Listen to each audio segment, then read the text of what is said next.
There are moments in life that arrive quietly, without fanfare or warning, dressed in the ordinary clothes of a Tuesday afternoon or a Sunday evening in a church hall.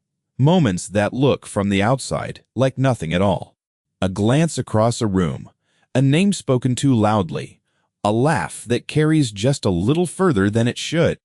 And yet inside those moments, everything that has ever been said about a person, every assumption that has ever been made, every judgment rendered without evidence or fairness, all of it crystallizes into something sharp and clear. This is a story about one of those moments. It is a story about patience, about quiet preparation, and about the particular satisfaction that comes not from revenge, but from truth, finally stepping into the light where everyone can see it. Before we go any further, if you have ever been underestimated by someone who should have known better, if you have ever sat in a room and felt invisible while being looked at directly, then this story belongs to you. Hit that like button and subscribe so you never miss a story like this one. And let me know in the comments where you are watching from tonight, because this community spans every corner of the world, and every one of you matters. Now, let us begin. Her name was Claire Whitfield, 44 years old. An architectural consultant with offices on the 14th floor of a building downtown that she had helped design herself, though very few people in her personal life knew that. That was the thing about Claire. She had always been the kind of person who did the work quietly and let the results speak when they were ready. She had learned that habit young, growing up in a household where loudness was mistaken for strength and stillness was mistaken for weakness. She had carried that lesson into adulthood, into her career, and into her marriage. And it was the marriage, more than anything, that had taught her just how costly that particular lesson could become in the wrong hands. His name was Marcus Whitfield, and for 11 years he had been her husband. He was handsome in the way that certain men are handsome, effortlessly, almost carelessly, as though beauty were simply another possession rather than something earned. He came from old money, or rather from a family that spoke about old money with such reverence that the distinction between having it and having once had it had long since blurred beyond recognition. His mother, Diane, set the tone for everything in their social circle. His sister, Pamela, echoed it with the enthusiasm of someone who had never had an original thought she didn't first hear from her mother. And his friends, the rotating cast of weekend golfers and charity dinner attendees who populated their social life, had taken their cues accordingly. Claire had married into that world at 31, hopeful and in love. She had left it at 35, quieter than she arrived, carrying 2 suitcases, a settlement that Marcus had publicly described as generous and privately structured, to be as limiting as possible, and the absolute certainty that she was better off alone. The divorce had not been dramatic in the way that divorces on television are dramatic. There were no screaming matches in the kitchen, no thrown dishes, no tearful confessions in the rain. It had been something colder and, in its own way, more devastating than heat. Marcus had simply decided over the course of 2 or 3 years that Claire was not the right kind of wife. Not because she was unkind or unfaithful or inattentive, but because she was not impressive in the ways he had decided mattered. She did not command a room at his social gatherings. She did not perform warmth at his mother's dinner table in the particular theatrical way that Diane required. She did not amplify his status simply by standing next to him. She was, in the vocabulary of Marcus Whitfield and his circle, underwhelming. And so he had ended things with the same casual confidence with which he had begun them, certain that Claire would be the one left struggling while he moved smoothly on to the next chapter. He had been right about the moving on.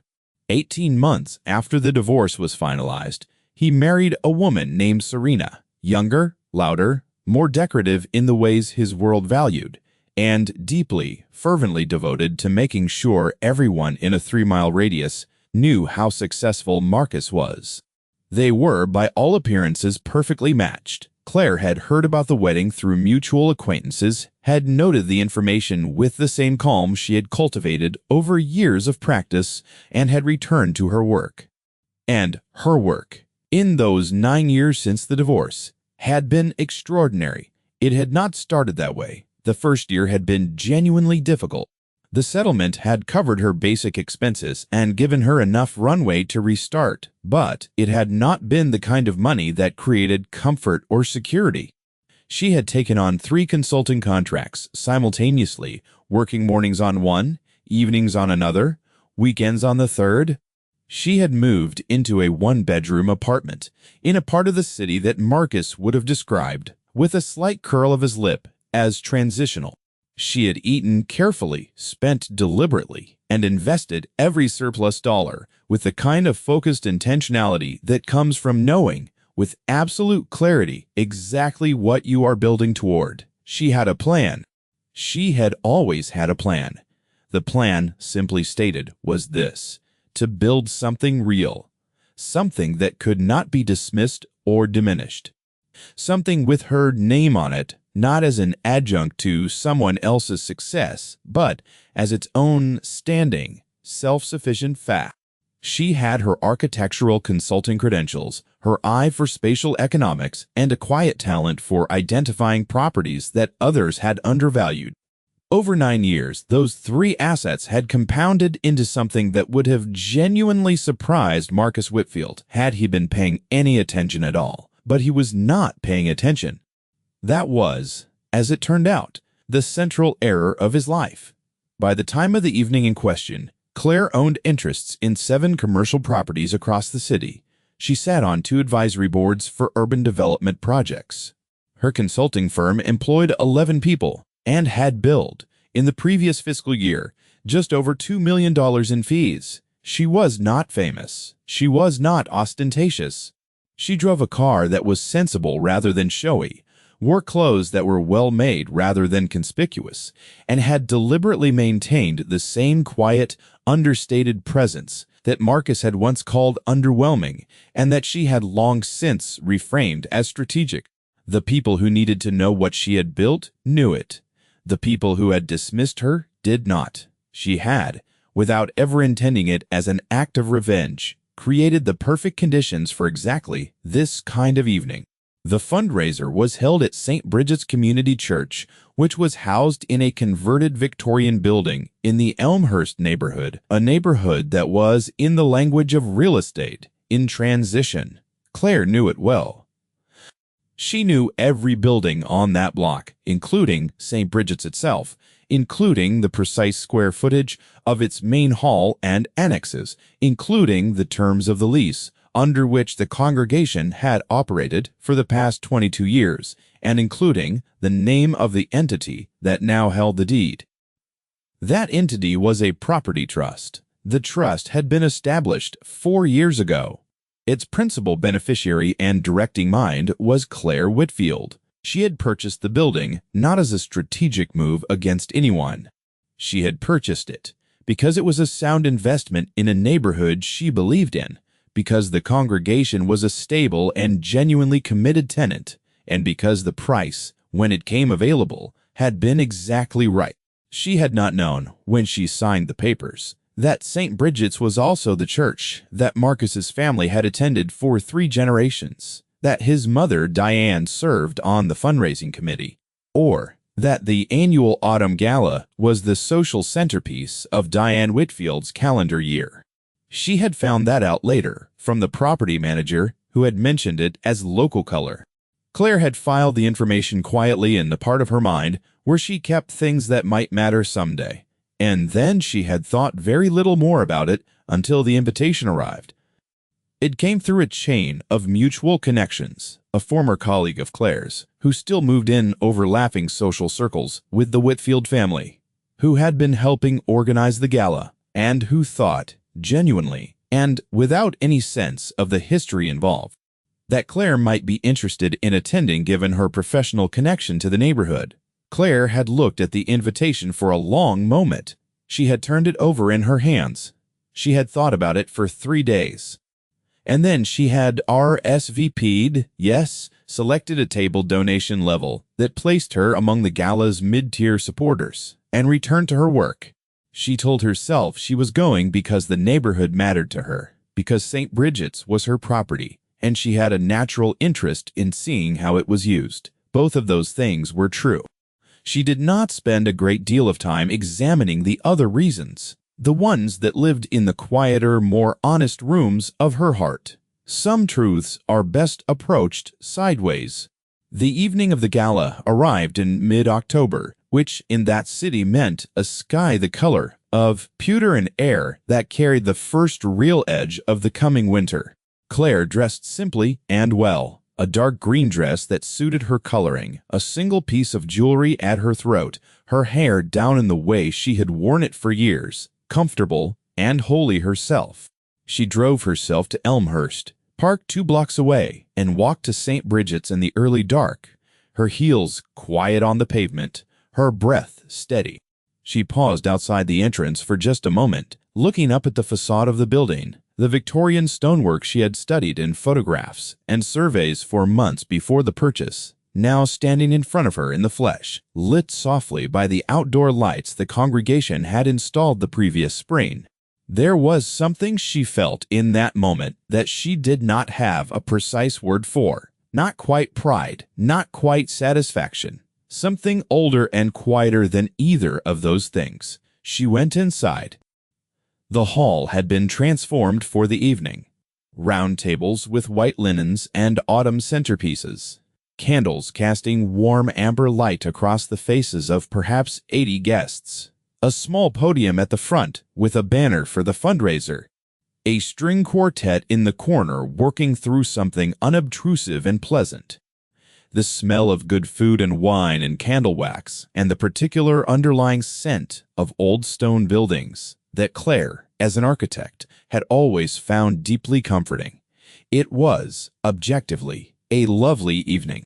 She found her table, introduced herself to the 2 couples already seated there, a retired professor and his wife, a younger couple who worked in non-profit healthcare, and settled into conversation with the ease of someone who has long since stopped needing anyone else's approval to feel at home in a room. She was comfortable. She was, in the genuine sense of the word, happy to be there. She did not see Marcus until the second course. He arrived at her peripheral vision first, the particular quality of his presence, the slight increase in ambient noise around him that had always announced his entrances at social gatherings. He had the same bearing he had always had, the same easy authority in his posture, the same practiced smile that he deployed like a tool. Beside him, Serena wore something ivory and expensive, and looked at the room with the proprietary satisfaction of someone who believed they were its natural center of gravity. Behind them, with the careful formality she had always carried like a second outfit, came Diane Whitfield. Claire watched them without turning to face them directly. She noted, with a quiet internal observation, that Marcus had aged in the way that certain men do when they have been too comfortable for too long, the jaw slightly softer, the confidence slightly louder to compensate. She noted that Serena scanned the room with eyes that cataloged and assessed before they warmed. She noted that Diane Whitfield moved through the space as though it were hers by right, which was, Claire thought with a private and invisible smile, an interesting assumption, all things considered. They did not see her immediately. She had perhaps 20 minutes of ordinary evening before the moment that would define the rest of the night. She used those 20 minutes well. She ate her dinner. She talked with her tablemates about urban green spaces and the particular challenges of adaptive reuse in historic buildings, a conversation she was genuinely qualified to lead and quietly did. She refilled her water glass. She listened to the string quartet, who had moved into something warmer and more familiar. She was, by any observable measure, simply a woman enjoying a fundraising dinner at a community church on an October evening. Then, Diane Whitfield's voice, trained over 67 years to carry precisely as far as its owner intended, arrived at her table like a hand on the shoulder. "Oh, my goodness, is that Claire?" The way she said it was an art form. The surprise was manufactured, The warmth was superficial. The emphasis she put on the name, not quite contemptuous, but adjacent to it, the way you might name something unexpected and slightly out of place, was as precise as a surgical instrument. Claire had been on the receiving end of that particular vocal technique many times during her marriage. She recognized it, the way you recognize a weather pattern. She turned. She smiled. It was a real smile, which was her greatest advantage in this moment, because it came from a place of genuine equilibrium rather than performed confidence. Diane. Hello. What a wonderful event. Diane's own smile did its careful work. What a surprise to see you here. I didn't realize that you were still connected to this community. I have several connections in Elmhurst, Claire said pleasantly. It's a neighborhood I care about. By this time, Marcus had become aware of the exchange and had walked over with Serena at his side. The expression that crossed his face was the one Claire had long since catalogued and set aside, the slight elevation of his chin, the almost imperceptible recalibration of his smile from the one he used for people who mattered to the one he deployed for those who didn't. She watched it happen with the detached appreciation of someone watching a familiar piece of theater. Claire, he said. The single word managed to carry within it an entire editorial, the slight pause before it.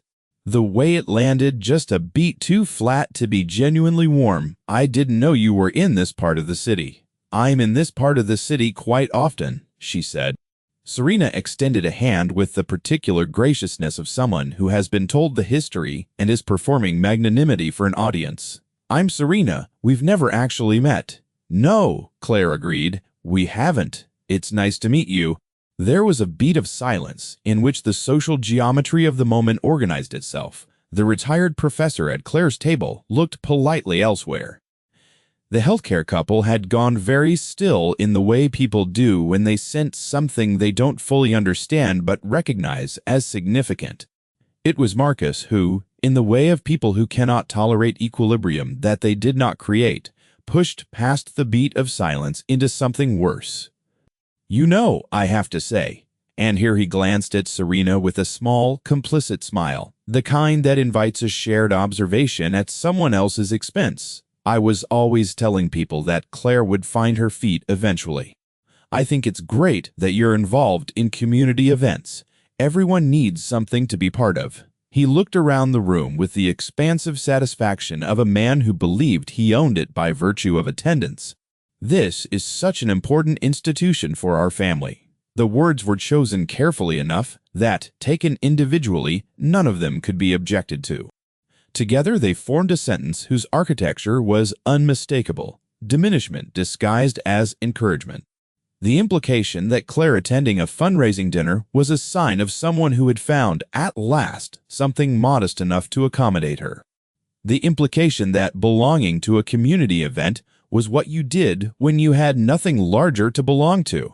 At Claire's table, the retired professor found something very interesting to study in his dessert spoon. The healthcare couple exchanged the briefest of glances. Claire set down her wine glass with the same controlled calm she brought to everything. It's a wonderful institution, she agreed. I feel a strong connection to the building itself. The way she said it was almost nothing, almost. There was no weight to the words that Marcus could have identified and named. But Diane, who had spent 67 years reading the temperature of rooms, looked at her with something that was not quite suspicion, but was in the same neighborhood. Marcus, who had spent a decade failing to read the temperature of any room his ex-wife occupied, noticed nothing. He was already beginning the conversational pivot toward someone behind her when Pamela materialized from the neighboring table, drawn by the gravity of family proximity and the opportunity for collective social choreography that she had never been able to resist. "Oh, Claire," she said, with the tone of someone visiting a patient. "Good for you for coming out. It's so healthy to stay involved with things." There it was again, that particular vocabulary. The language of gentle condescension, the careful deployment of praise as diminishment, the way the word things erased the specific while maintaining the general appearance of support. Claire had heard variations of this sentence for the entire 11 years of her marriage. It had lost the power to wound her so long ago that she could no longer quite locate the memory of a time when it had. What she felt now, sitting in the warm candlelight of the building that bore her name on its deed, was something altogether quieter. It was the feeling of knowing, just knowing, and waiting for the right moment to let the knowing speak. The right moment had been building toward her for 9 years.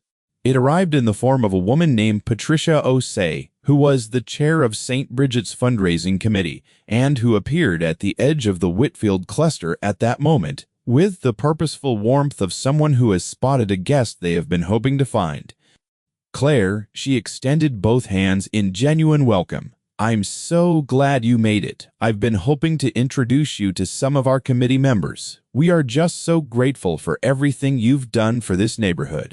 The shift in the room was subtle but tectonic. Marcus stopped his pivot. Diane went very still. Pamela's smile became a question. "Thank you, Patricia," Claire said, standing. "I'm really glad to be here." Patricia, who was warm and direct and entirely innocent of the social subtext vibrating through the nearby air, turned to include the Whitfields in her enthusiasm. "Do you all know Claire? She's the reason we were able to negotiate the building lease extension last year. Our property trust was extraordinarily generous in the terms they offered us. I keep telling people we are so fortunate to have stewards who actually care about this community rather than just extracting value from it." She smiled at Claire with the uncomplicated admiration of someone who means every word. "We couldn't do what we do here without people like you." There was a silence. It was not a long silence, perhaps 3 seconds. But inside those 3 seconds, an enormous amount of information traveled across the faces of 4 different people in 4 different directions. Marcus looked at Claire. Diane looked at Patricia. Pamela looked at Marcus. Claire looked at no one in particular and picked up her wine glass. It was Marcus who spoke first, and what he said was revealing not for its content, but for its structure, the way it reached for certainty while clearly grasping for footing. "I'm sorry, I'm not sure the property trust." "The Elmhurst Property Trust," Patricia said helpfully, in the tone of someone clarifying the obvious. "The trust that holds the deed to the building. Claire is the principal. Well, I always forget exactly how you describe it." "What's the right term?" "Directing beneficiary," Claire said mildly. "It just means I'm responsible for the decisions the trust makes regarding the property." Another silence. This one was different in texture from the first. The first had been the silence of surprise. This one was the silence of recalibration, of people rapidly reviewing a conversation they had just had with the new information applied retroactively, like a transparency laid over a photograph that changes everything about what the photograph appears to show. "You own the building," Marcus said. It was not quite a question. It was the sound of a man hearing something and testing it against reality at the same time. "The trust owns the building," Claire said. "But yes, effectively." She watched it move across his face, not all at once, but in stages, like weather changing. The certainty first, the thing he had carried into this room and into every room that had ever contained Claire, the absolute bedrock assurance that he understood the coordinates of their respective positions in the world. That certainty shifted, and beneath it, like a geological layer exposed by the shift, was something he had not felt in a very long time, if ever, the sensation of having been profoundly and completely wrong. Diane Whitfield looked at her with an expression that was difficult to name, but that Claire recognized from a different place entirely, from the architecture of her profession, from the study of load-bearing structures. It was the expression of someone whose weight-bearing assumptions had just been removed and who was discovering in real time that they had not built any redundancy into the system. Pamela said nothing. That itself was remarkable.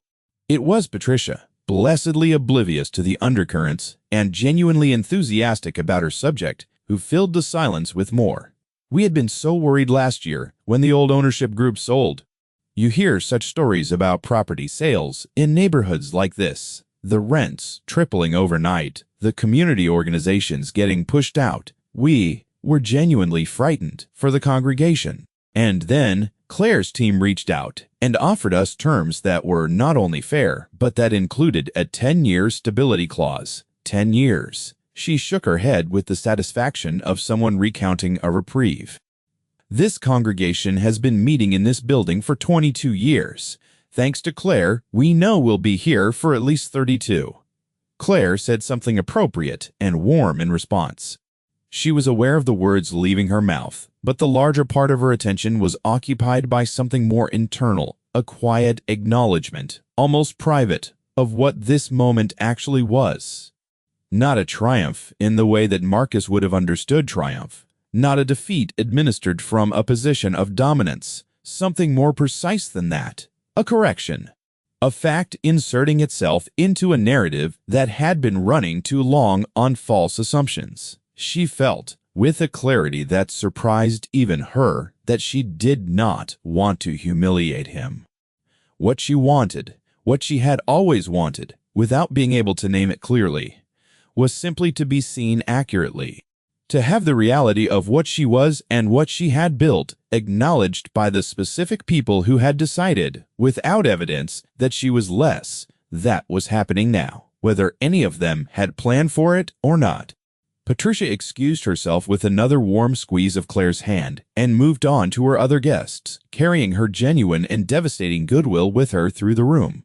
And the four of them, Claire and Marcus and Serena and Diane, with Pamela a satellite at the edge, were left in the particular aftermath of a revelation that has rearranged everything and cannot be unrearranged.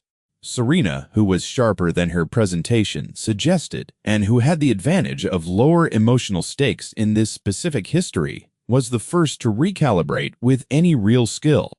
"That's genuinely impressive," she said to Claire. And if there was an edge of something in the words, the assessment of someone encountering an unexpected variable, the admiration beneath it was not entirely performed.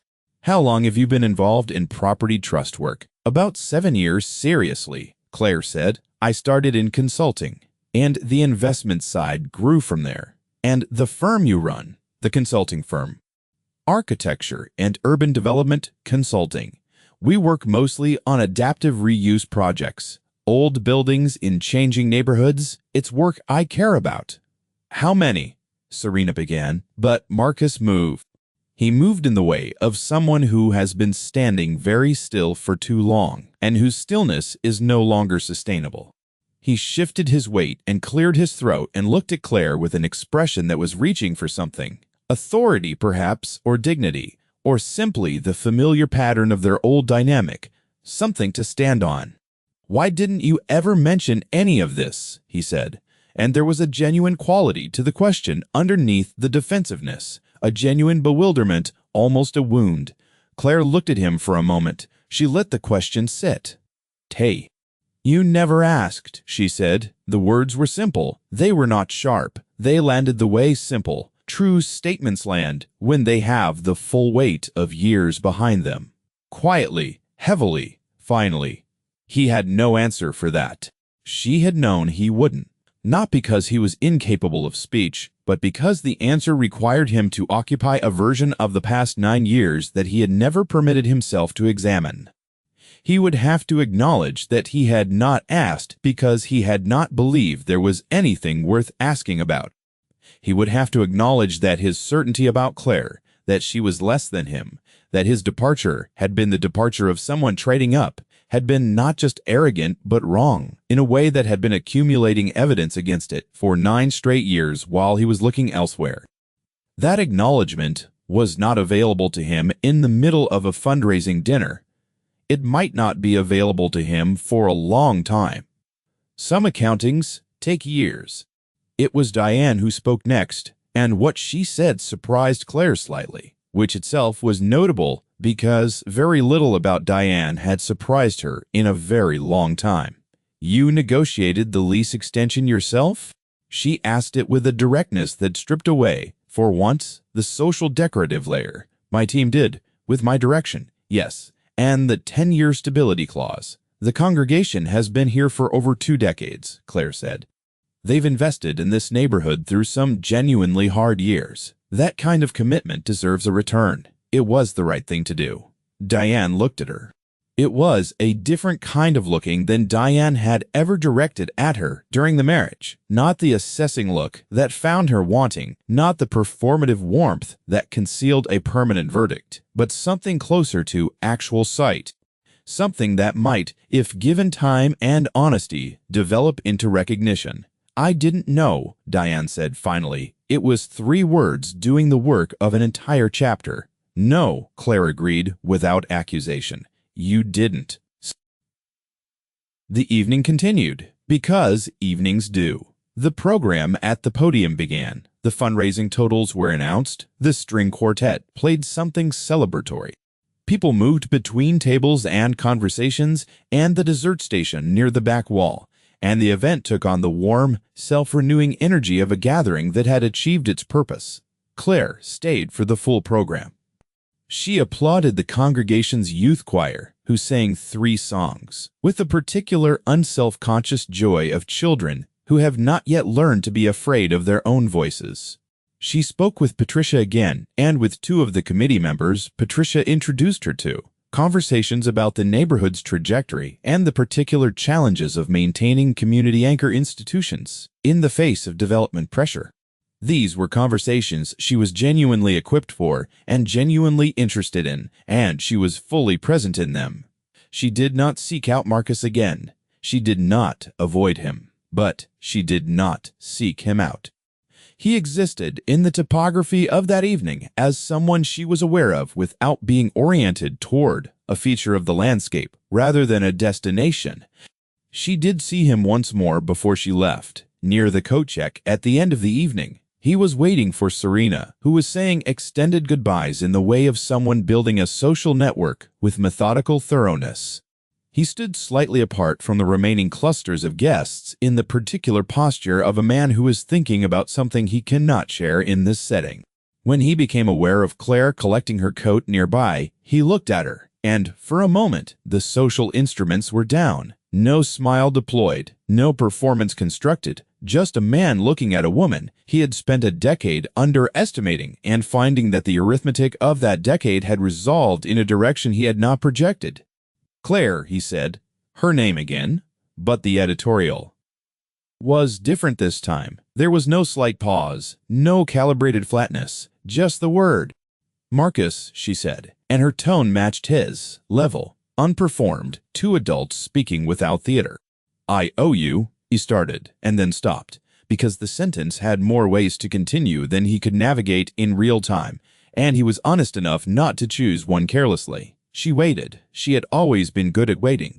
I think I owe you more than one apology, he said at last. But I don't. I'm not sure this is the place. Probably not, she agreed. Okay. He nodded slowly. It was the nod of someone filing something important, marking it for return. Okay. She put on her coat. She said good night to the coat check attendant, who wished her a safe drive. She walked out of St. Bridget's into the October night, which had deepened. Since she arrived, the air properly cold now, the street quiet, and glittering faintly from the lights of the neighboring buildings. She walked the 2 blocks to her car and sat in it for a moment without starting the engine, listening to the silence. She thought about the 11 years of her marriage. She thought about the specific texture of being dismissed by people who believe their dismissal is the final word on the subject. She thought about the 1-bedroom apartment in the transitional neighborhood and the 3 simultaneous consulting contracts and the first property she had ever purchased on her own, a small commercial unit in a strip mall that she had known, with an instinct she trusted before she trusted almost anything else, would be worth 3 times its purchase price in 7 years. She had been right about that. She had been right about a great many things that no one in Marcus Whitfield's orbit had ever taken the trouble to ask her about. She thought about Diane's face in the moment after Patricia spoke. The particular movement of those 67 years of certainty, suddenly uncertain. She did not feel triumph at the memory of it. She felt something more complex, a kind of sorrow for the waste of it, for all the years that Diane had operated from the premise that Claire was insufficient without ever considering that the premise might be the problem. It was a sad way to move through the world, she thought, carrying verdicts instead of questions. She thought about Patricia O'Sea's uncomplicated warmth, and the youth choir's singing, and the amber candlelight on old stone, and she felt the portion of that evening that had nothing to do with any history and everything to do with the present, the congregation that was stable in its home, the neighborhood that was holding its character against the pressure, the work that she had done and was doing that left things better than it found them. That part of the evening was real and clean and entirely her own.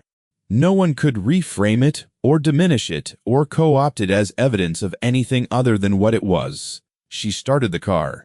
She drove home through the October streets, past the illuminated windows of the city she had invested in, literally and otherwise. She was 44 years old. She had built something real. And the building, the actual building, the Victorian stonework, and the high windows, and the community hall where 80 people had sat down to dinner tonight, stood solid and sure in Elmhurst, with her name quietly attached to its foundation. That was enough, more than enough. It was, in the way that real things are, everything. In the weeks that followed, Patricia sent a formal letter of gratitude from the congregation, which Claire read carefully and placed in a folder she kept for correspondence that mattered. She received a call from one of the committee members she had spoken with at the gala, exploring the possibility of a formal partnership for a community development initiative in the neighborhood. That conversation turned into a meeting, and the meeting turned into a project proposal that Claire's firm spent December refining with genuine excitement. The work grew. It always grew when you built it on solid ground. She did not hear from Marcus. She had not expected to, not yet. The kind of accounting he had begun in the hallway outside the coat check was not a quick process. It required a man to go home and sit with a version of himself he had not previously been willing to examine. And that kind of sitting is uncomfortable enough that most people postpone it repeatedly before they finally commit to the task. She had no investment in whether or when he arrived at it. That was his work to do, and it had always been his work to do. Her work was her own. She heard from Diane. It came 6 weeks after the gala in a format that was itself revelatory. A handwritten note on personal stationery, not a call arranged through intermediaries or a message relayed through the mutual acquaintances who had always served as the nervous system of that social world. Handwritten, personal, direct. It was not a long note. Diane was not a woman built for extended vulnerability, and Claire did not expect or require that she become one. The note said, "I have been thinking about things I should have paid more attention to. I believe I misjudged you, and I believe I did so for a long time. I am sorry for the specific ways that affected your life. If you were ever willing to have coffee, I would be grateful for the conversation." Claire read it twice. She set it down. She looked out the window of her office, the 14th floor, the city spreading in every direction, the particular light of a December afternoon that made everything look both clean and a little fragile. She thought about the question of whether she was willing. She examined the question honestly, without performance in either direction, neither the false magnanimity of instant forgiveness nor the false hardness of permanent closure. She found that she was genuinely uncertain, which was itself an honest answer, and she decided to sit with that uncertainty rather than resolve it prematurely. She would think about it. That was not nothing. That was, in fact, the first step of every structure she had ever built, taking the time to understand the ground before deciding what to place upon it. And there is a lesson in all of it. One that does not belong to Claire alone, but to anyone who has ever been told, by someone whose opinion arrived with institutional confidence, that they were not enough. The lesson is not that patience is always rewarded, because the world is complicated, and outcomes are not guaranteed, and fairness is something we work toward rather than something built into the architecture of events. The lesson is something quieter than that and more durable. It is this: that the work you do in private, when no one who dismissed you is watching, is the truest accounting of who you are. Marcus Whitfield looked at Claire in that coat check and saw, perhaps for the first time, the accuracy of her. But Claire had known the accuracy of herself for 9 years. She had built her life on that knowledge, quietly and without fanfare, one sound decision at a time. The building in Elmhurst will stand for a long time. The Victorian stonework is good stone, well laid. The congregation will sing in it for at least another decade, probably longer. And somewhere in the administrative records of the Elmhurst Property Trust, quietly and without advertisement, is the name of the woman who made sure of that. That name was always there. It just took the right evening for certain people to finally read it. Now, if this story resonated with you tonight, if you have ever been underestimated by someone who thought their judgment was the last word, I want to hear from you in the comments. Have you ever had a moment where the truth finally stepped into the light? How did it feel to be seen accurately after so long of being seen wrong? Leave your thoughts below, because this community is full of people who understand exactly what that means. And if you are watching this for the first time, please hit that subscribe button and ring the notification bell, because we have more stories like this one coming. Stories about patience and quiet strength and the particular justice that arrives not in noise but in time. Thank you for being here tonight. Wherever in the world here is for you, take care of yourselves. Until next time.